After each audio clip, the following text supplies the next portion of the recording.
Hello and welcome to Speak Free with MattyG. Joining me today from a different studio. We're in the Bloke In A Bar studio.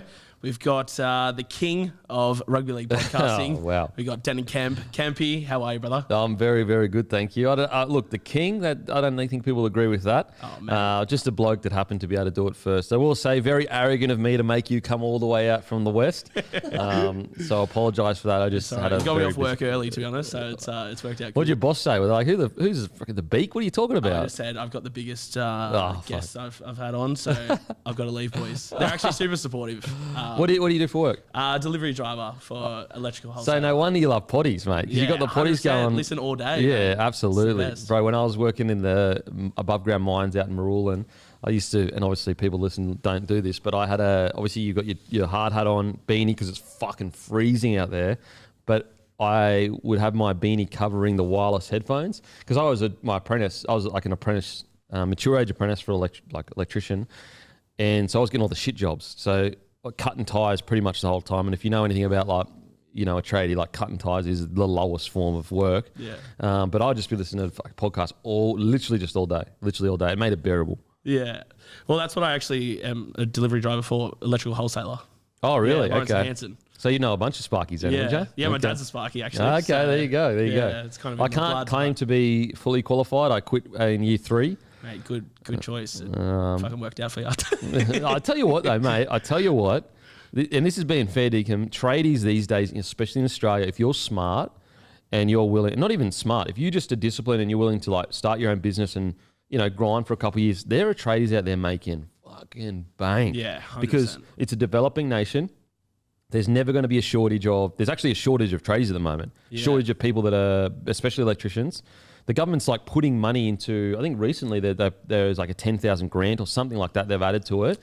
For tools and that, hey? For tools, but there's also a new one as well that's come in on top of that because we're such a shortage on tradies. Like at the moment, if you're a Sparky, you're charging like $50-$60 an hour. Yeah. Maybe more, maybe 75 an hour on. When I was a Sparky, their leading hands, I think they were charging $80 an hour to the contractors or whatever above in the mines. Nowadays, if you've got your own tradie business and you're willing to work hard, you can make fucking good coin because you've always got work here in Australia. Yeah. It's a developing nation. There's a shortage of tradies. I remember in the tough thing about electricians is because electricians or doing a trade is seen as that's people that drop out in year 10 or people that couldn't get into uni. So what happens is they get to year 2 of their trade and the maths is too hard for a lot of the people coming through. So they lose a lot of people because they can't pass year 2. And so not only is less people trying to get a trade, but it's hard to get, relatively hard to get through year 2 of the Sparky trade. So yeah, listen, I would not be funny when I did start the podcast. One of my ideas was that I felt that security is a big issue for people. Wanting to feel safe. How much would you pay to make your family feel safe? That's the question I would, so you'd be aiming towards a demographic that had a bit of cash, but getting to be an electrician, but get into security systems for houses. And then I would use the podcast to advertise that business at the very worst. Because I was like, listen, if the podcast doesn't work out, I'll have, let's just say 1,000 listeners a week. And look, if you've got 1,000 listeners a week, that's a great start. I'm not saying that's a bad thing or whatever, but that does just say after 2 years, that's the case. That's still 1,000 people I'm selling a business to for free because obviously 100%. You're doing it on a potty. So that was kind of the initial plan. But so mate, sometimes I look at some of these builders. There's actually he's a Broncos fan and I've known him a bit just through social media as well. Their building company is named Grayer. And I remember watching them start so many years ago. Now they are honestly killing it. I'm talking probably tens and tens of millions of dollars. So yeah, shit. Not knocking the trade. Not knocking the trade at all. Not at all. No, and I didn't mean to that, but I mean for you, at least you're not crawling through roofs and that, and it's worked out. Absolutely. Well. I will say the day-to-day of the work. This isn't work. I've done real work. This is not work. This is just you're lucky. You're so lucky to be doing it. Well, and that's one thing I wanted to talk to you about today is the NRL, I guess, content creator community. And I've spoken about it before on the potty, and I've brought up you as a leader in that. In not just being big on the numbers you get and the people that watch and the community that you've created for yourself, but being a leader in terms of setting the standard for what it means to be a supportive person within this community. And I used meeting you at the Caxton at Magic Round as a great example, because there's a fucking 1,000 people around, and they all want a photo with you and that. And we started talking about my potty, and straight away you're like, show me your stuff. Got your phone out, gave me a follow, looked at it. Like, the genuine interest, you know, you could easily be a dick. Like, you could. Like, you're big enough, you're at that level now where you could easily go, yeah, righto, mate, see you later, you know. But you're not. And I think the rest of us seeing you lead the way in that has created such a good, like, supportive community for everyone else. Like, as soon as I follow someone that does NRL content, I see that they're followed by everyone else that, you know, that I also follow, and vice versa. And, or one person will share someone's stuff, and then they'll get like, you know, everyone that does the same sort of thing, they'll all follow them and give them love. And my question to you, I guess, with that is, was that something at the forefront of your mind, or did that happen sort of organically for you? Funnily enough, it was a very intentional decision from the get-go, because first of all, I was always like, if I ever make it, I never want people to have to, like, start from nothing. If I've got the opportunity to give someone an opportunity, like, to give them an opportunity, I'm going to do that. Whereas, like, because I know how hard it was, like, I never forget going into, like, sending emails to every single network. Like, basically I'll work for minimum wage, getting essentially no return at all from a lot of them. So I remember all of those things. So from the start, I was always of the mindset of, like, you know, if you're a network, and initially the relationship between podcast and network was quite, like, not adversary, like, it wasn't like adversaries or anything like that, but it was very much like, we're the network, we're mainstream, you're alternative media. Like, we're going to almost just keep our own little island separate from you because, you know, you're the enemy or whatever.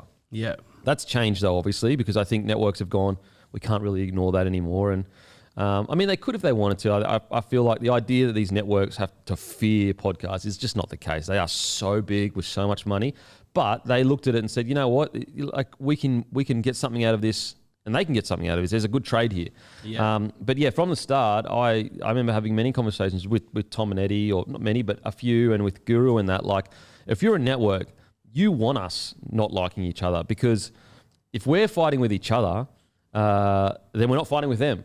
Whereas if I'm a network and I've got 10 podcasts that all go on each other podcasts and keep raising up the you know, the listener count of podcasts, it gets bigger and bigger, that's much more concerning. And it's an age-old, you know, sorry to get deep here, but it's an age-old tactic that, you know, people in power use. They make the civilians fight each other rather than realising that the real enemy is the people in power, not each other. It's happening right now in society where we're torn between left and right, and, you know, all that bullshit. 100%. But it's actually a class issue. The biggest issue that the society faces is not left or right or whatever. It is the haves and the have-nots, and, you know, so it's a tale as old as time.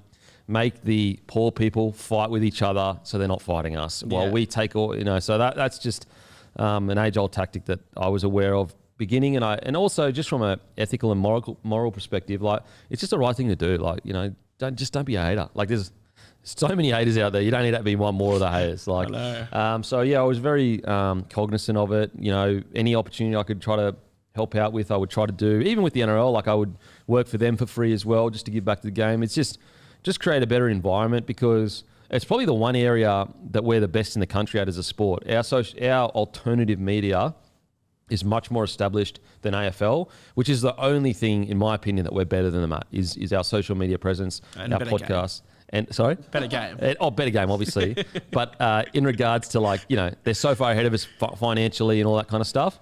And so, yeah, I think that it's just been good to, you know, a small role, like, it's a tiny role. It's not a big role, but a small role I've played of, like, you know, share each other's stuff. Don't be a hater. Don't be talking shit about each other.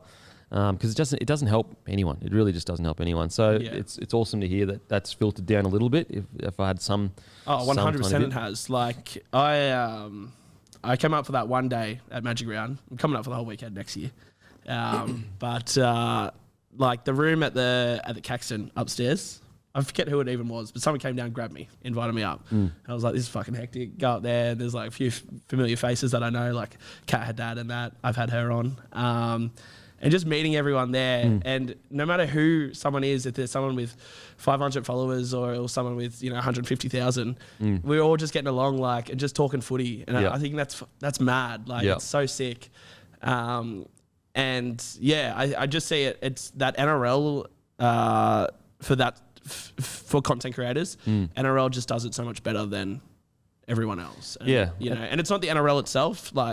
They do play a part, but just the community that we've all created for ourselves is hectic. For sure. And I do know the NRL are trying to...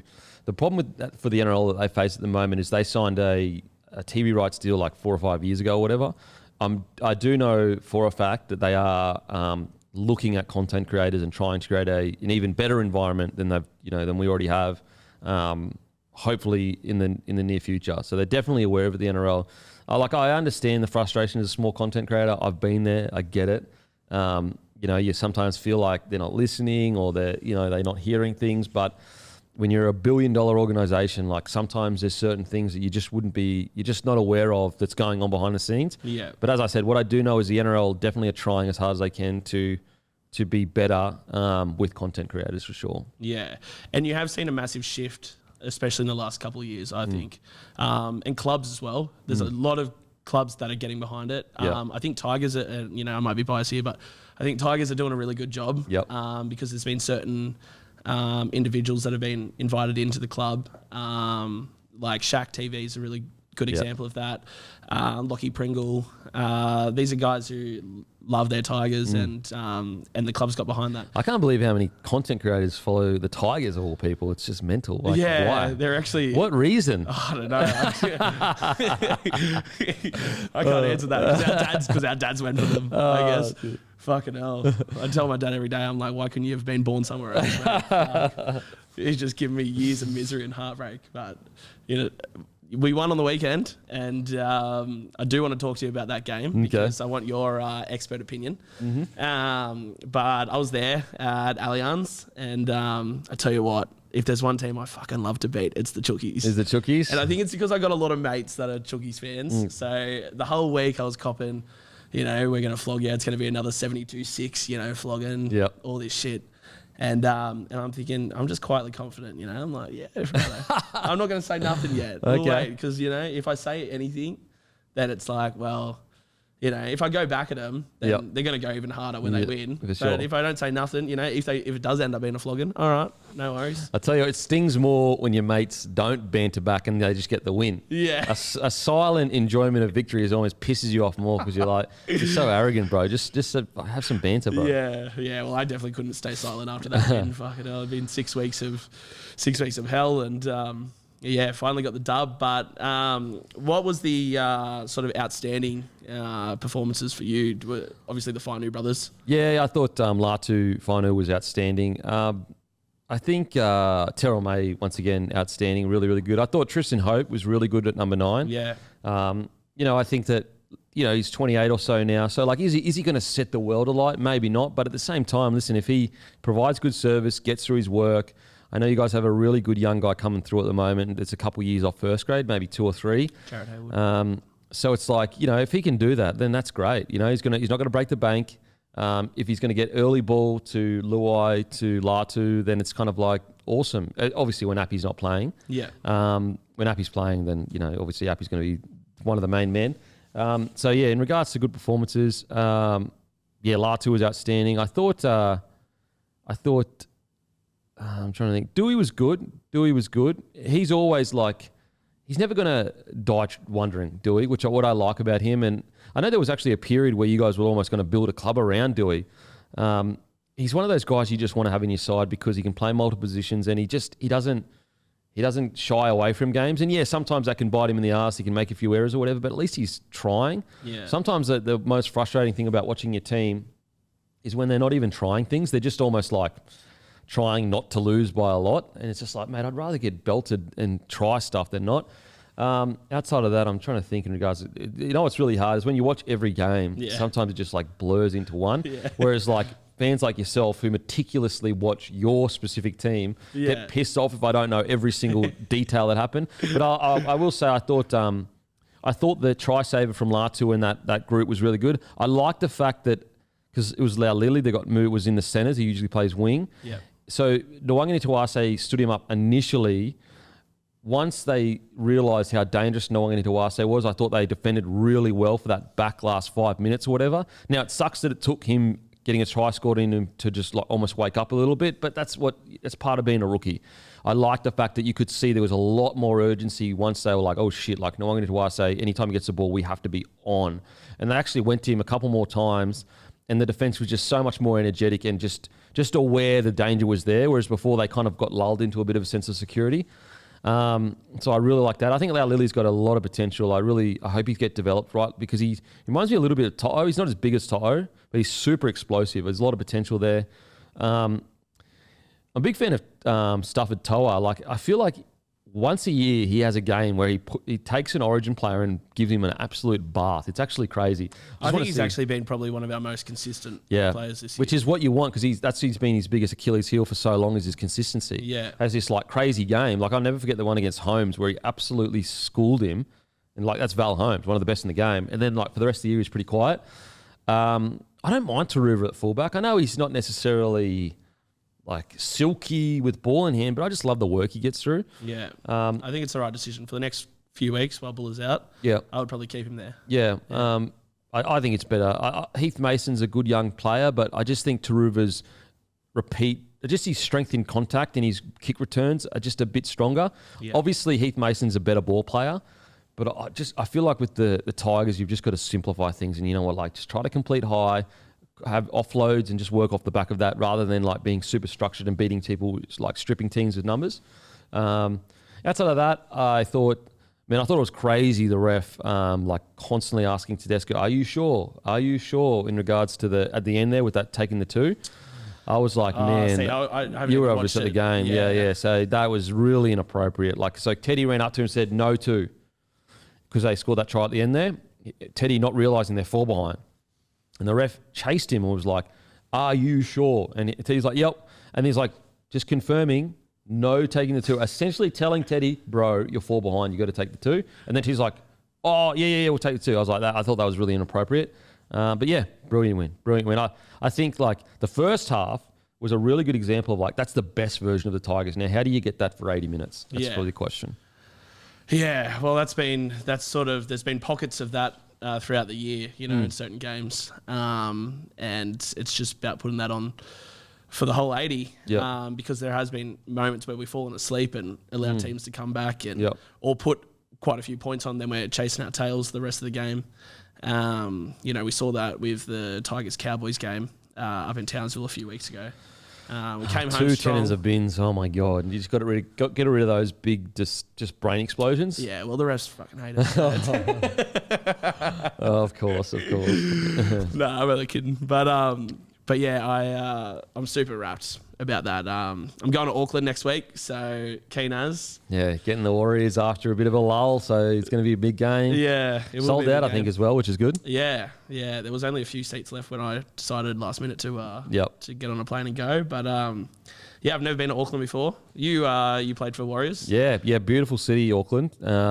It's a bit cold or whatever, but sits on a beautiful spot. It's a really cool city. Honestly, if you could take that city and put it in good weather, it'd be like perfect. Yeah, I've heard it's like just a colder, smaller Sydney, basically. Yeah, kind of. Yeah, kind of. The harbour in that there, hey. Yeah, they got the viaduct there with some beautiful restaurants, really nice food. It's New Zealand's a beautiful country. It's like, as much shit as we give each other, Kiwis and Aussies and that, they are essentially our brothers, and New Zealand's an absolutely beautiful country, especially some of the areas in the South Island as well. Just a great country. Yeah, I'd love to go for longer. I'm only there for 48 hours and then flying home. But I thought I'd take it as a little taste of New Zealand and maybe book a bigger trip next year. But I'm jumping off the. Did you ever jump off the Sky Tower? No, I didn't. No. I jump off the Sky Tower in the middle of the city. Yeah. You can do they do this thing called Sky Jump, and it's like a controlled fall. It's not a full bungee, but it's like a controlled fall. But you fall at like 90 k's an hour, 80 k's an hour, something like that. Really? Yeah. And so I don't think that was around when I was there. This is I was there 2009, so it was a very long time ago, 16 years ago. So it's a controlled fall. So what do they put you in? Yeah, so it's like you're on a harness and that, but it's just a controlled speed as you go to the ground. But yeah, it's 190. I'm shit scared of heights. Wow, that's crazy. So like you can be driving, watching people bungeeing in the middle of the city. Jeez, Yeah. That's crazy. Yeah. That's crazy. Well, they do a bungee off their harbour bridge too. Oh, really? Yeah. Someone was saying, why don't they do that in Sydney? I was like, do you know how many boats go under there, mate? Yeah. Okay, oh, you jump at the wrong time, you get cleaned up by a ferry. Yeah, absolutely. Absolutely. Now, I want to talk Origin. Now, this will come out after State of Origin's done, but I thought we could give some predictions and see if we get them right by the time it comes out. How do you see Game 3 going tomorrow night? Look, obviously, Queensland are up against it. You know, you look at that Blues side, across the board in nearly every position, they're essentially first, second or third in that position in regards to form or status or whatever, whereas you go to Queensland, not many players outside of maybe one or two are in the top tier. However, I think if Queensland can get some quick play the balls, they might find some joy because Yo, Max King and Haas aren't necessarily fast players laterally, especially. When Cam Murray plays 13 for New South Wales, he's very fast. He's fast across the ground, quick play the balls. Isaiah Yo, a bit more, a bloody good player, brilliant player, but a bit slower across the ground. And so I look at that and I think Queensland's going to try to exploit that speed. And you actually saw in Game 2 a lot of our tries were around the ruck, short passing, Harry Grant just picking them off, Dearden and Munster playing up front foot footy.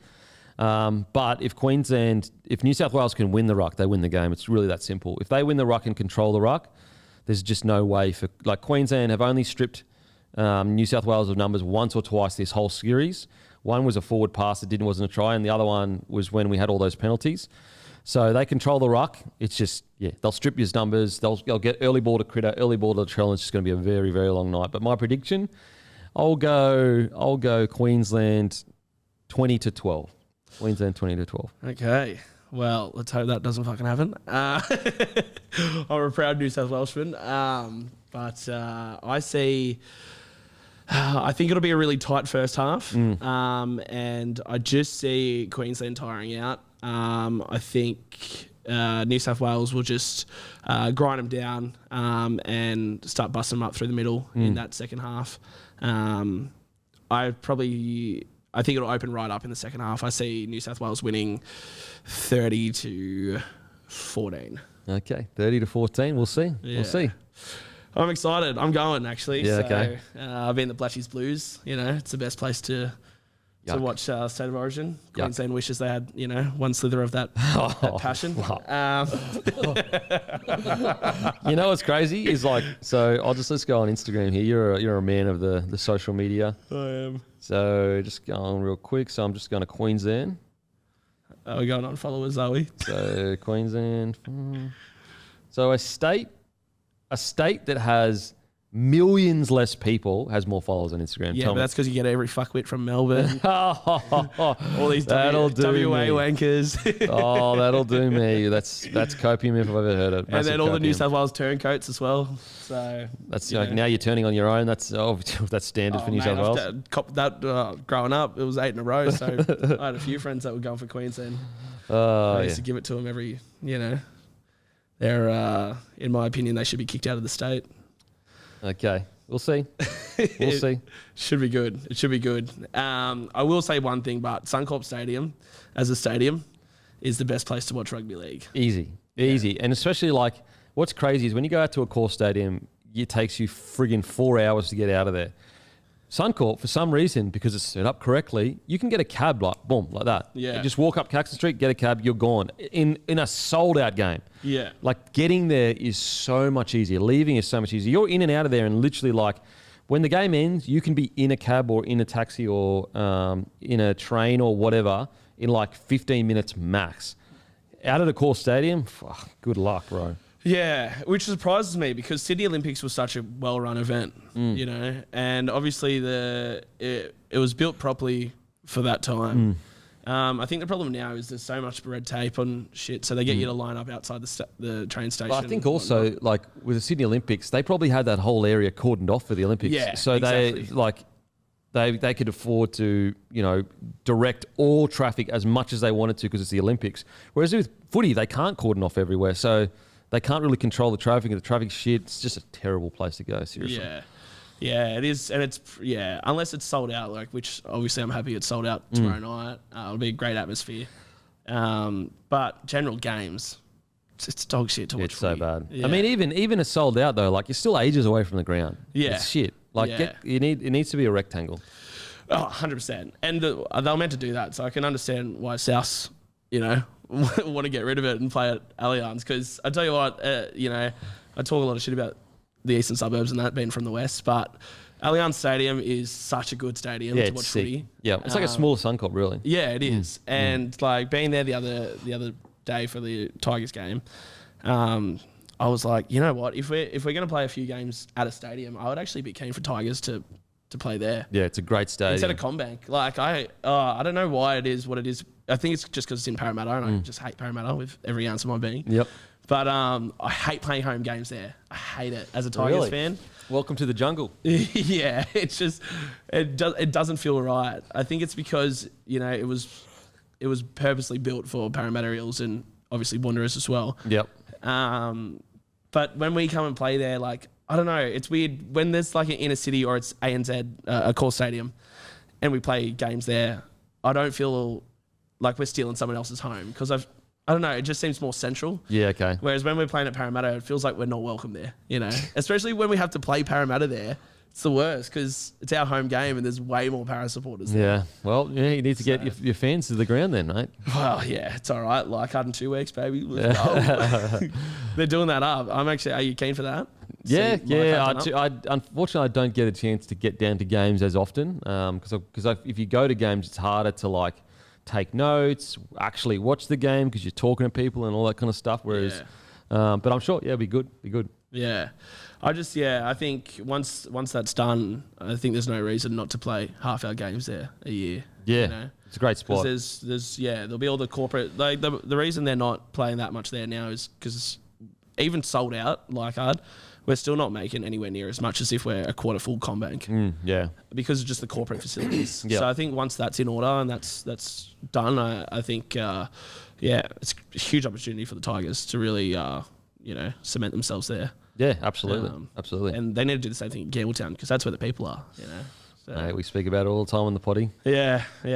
I mean, as a Tigers fan, I don't get that good a feeling going to Campbelltown, mainly because we can't win a fucking game there. But it is, I don't know, it doesn't have that soul. But I think if there was a nice, shiny new stadium there and they do that up, and, you know, the people pour in, I think they could, you know, have as much of a impact as Leichhardt does for the club. Well, you got to get into the local community. That's what connects it to the people. Yeah. And so I think that's probably the next route for Tigers. I know they tried to stay around Leichhardt, but I reckon there's a huge opportunity to get to really connect to the southwest per se. Yeah, well, that's why it's also a bit of a weird decision. Like, I love that Maggie's play at Lidcombe Oval, but it's also a bit of a missed opportunity not to play those games at Campbelltown and build that, you know, sort of those pathways. Yep. I guess support out that way Sure. because the kids that are playing there, that's what they're looking to. You know, they're going to be playing for Magpies at some point. Yep. You know, if they make it through the ranks. So, yeah, it seems. You know, that's club management, but Tigers. That's what Tigers have struggled with for years. So absolutely. There's no difference there. But I kind of want to end on this because obviously I have a lot of fellow NRL podcasters, NRL content creators out there. If they're just starting out or they've been at it for a few years and, you know, they look at you as an inspiration, what would be your advice to them? Well, what would my advice to them? Just consistency. You know, like I think, you know, like not everyone's going to make it. So there's that reality that some people are charismatic and we don't know. You know, your favorite content creator, you couldn't say why you like him, you just do, whatever the reason is. But at the same time, you've got to have that, and I don't know what that is, that intangible thing. But what you can control is how consistent you are. And I think like a lot of people, they start out and they look at, you know, they go, oh, you know, I've got 1,000 followers and I get, you know, 100 views per video. But if you look at like the blokes, I guess, journey. Like I've been doing this since 2015. If you would divide all my followers over a 10-year period, you know what, we'll do it right now. Just do it on Instagram. And I know our social media hasn't been around for 10 years as in Instagram, but us as a brand, like the Locker Room, Facebook, we didn't do Facebook. We got 300,000 followers. So let's say 10 years times 12, that's 120 months. And then we'll go 300,000 divided by 120. That's 2,500 followers per month. And so like when you break that down and you look at some of these bigger content creators and you go, oh, like I want to get those numbers right now. Like how come I'm not getting 30, 40, 50,000 views per video?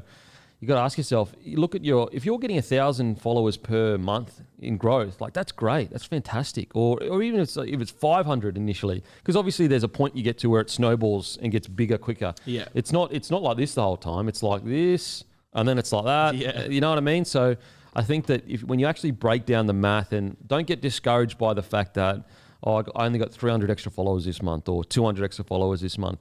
If you're looking at Bloke In A Bar and how many followers it's accrued, like that's a 10-year journey. That's how long ago I started it. And ask yourself, like, are you willing to be in this for 10 years? And we didn't start actually, we're not even a fully established business now. Like 2021 is like this version that we've got at the moment. That's only 4 years really. And we're still finding our feet. So it's going to take time. You got to be consistent is the key. Being consistent is the key. Obviously you need to have that it factor. I don't know what the it factor is. Some people have it, some people don't. But you also definitely need to be consistent. It's never going to work unless you're consistent. You could have the best content in the world, but if you drop it, every 2 weeks and then every once a month, and then, for a month you go 4 weeks in a row or whatever, like you've got to be able to be consistent where people expect it. They know when it's coming. It becomes a part of their life. That's I think the difference between a lot of people. What they do is they start with all this energy and they go, oh yeah, this is my dream. This is what I want to do. It's just like, I would love to be able to do it. But you got to ask yourself, are you willing to grind and not get any recognition, not get anything for 2 or 3 years? If that's the case, then that means you actually really love it. A lot of people say that, but then they don't. So that's the real, it's just consistency. Yeah. 100% agree. I think that's one thing I've really tried to get right from the get-go is stay consistent and just keep grinding and keep pushing. And it's funny because I think there's some stats like 85% of podcasts that start don't make it past 5 episodes. There you go. And so my advice to anyone is just do not give up, keep going. And if it seems like no one's listening, even if there isn't anyone listening, that will change. Like that will change. So it might change. It might change. Like I think there's a reality to the conversation. Like maybe it's just not your lane as well. Like 100%. I think that it's always good to have like a plan in place. Like my plan was I'm going to do this for 2 years, and if it's not working at the 2-year mark, and that's only 2 years. Obviously, I'm dedicating all this time whilst I'm working a full-time job. But if you're seeing like if you've been doing it for 2 years and you've got like a good, 10,000 people each week listening to your podcast or whatever, like that's good. Like don't compare yourself to someone that gets 100,000 listeners each week. They've been doing it for a decade. Yeah. But just have a plan in place, like a real plan of like some goals. Like if I get to this point, then I know it's good. But if you've been doing it for 3 years and or 3 or 4 years and no one's listening, then it's just like, maybe it's just not your calling. Maybe you can still stay in content, but maybe it's a different point of it. Maybe it's the editing side. Maybe it's the creation of the photos and all that kind of stuff in regards to on the social media side. I think plans really help you kind of gauge, because the last thing you want to do is be doing a podcast forever and it's not growing, because then you're wasting your time. You could be putting that into something else kind of thing. Yeah. Yeah.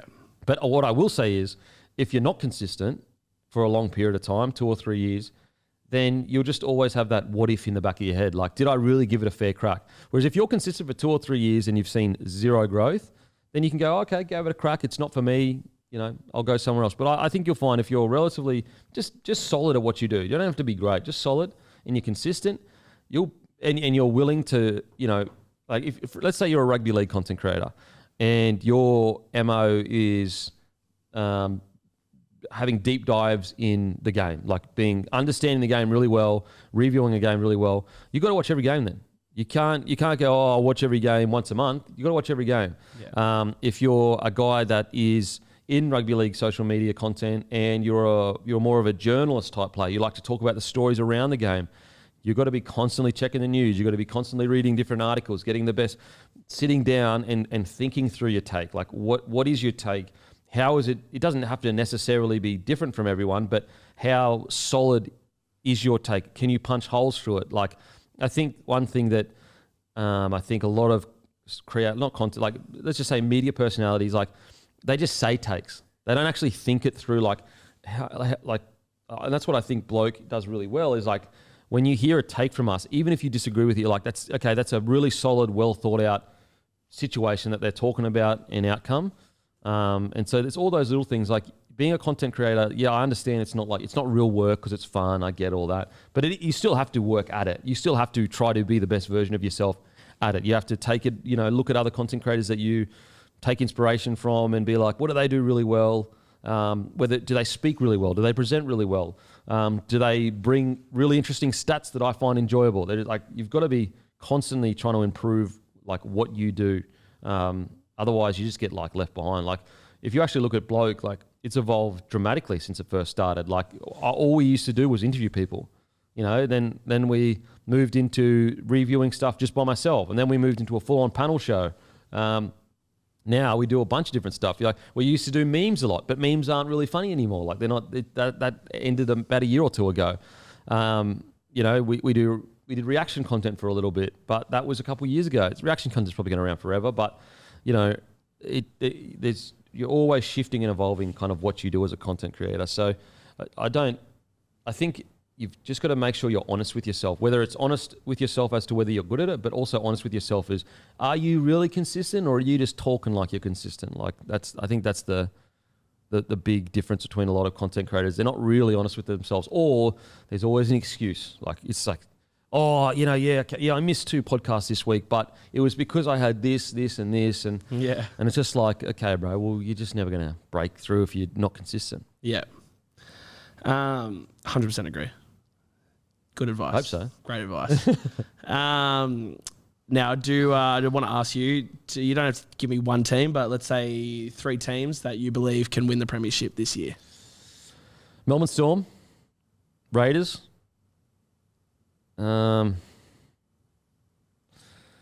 Bulldogs. Like if you had asked me Bulldogs a month ago, I would have said, I think that they're, even with Galvin there, I think Galvin can add to them. But I just been a bit shaky against top 8 sides recently. So I still reckon they're there or thereabouts, but I just want to see them with a full strength side against the Raiders, the Storm, Penrith. Like we saw them against Penrith, they did really well. Yeah. But they didn't win.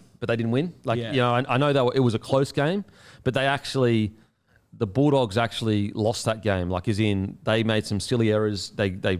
They were too rushing to score points, whereas Panthers just played super conservative and just said, we'll beat you 8-6, whereas the Bulldogs were like, we need to score.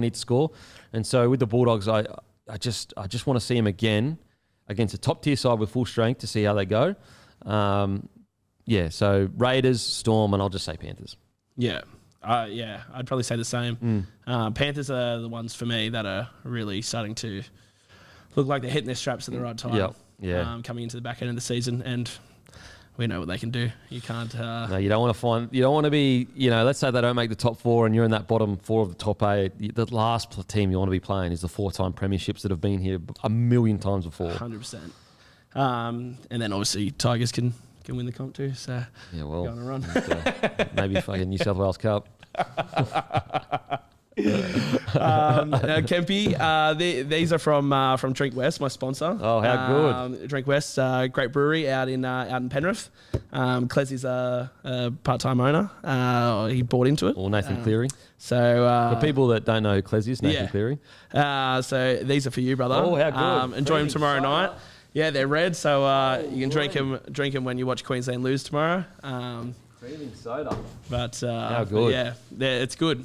I've had it on tap. I haven't had it in a bottle yet, but it's a good drink, mate. I'm keen. Can't wait. 1.4 standards too, so it's not a pussy drink, so it's good. Thank you very much, Kempy. Well, you know what? A bit of advice I'd give you, mate. Never connect a bloke's masculinity with what he drinks, because who gives a shit? 100%. If I drink cruisers, doesn't make me less of a man. I love a guava cruiser. I fucking love one. Thanks very much for that. And thank you for having me. And remember, guys, speak free with MattyG.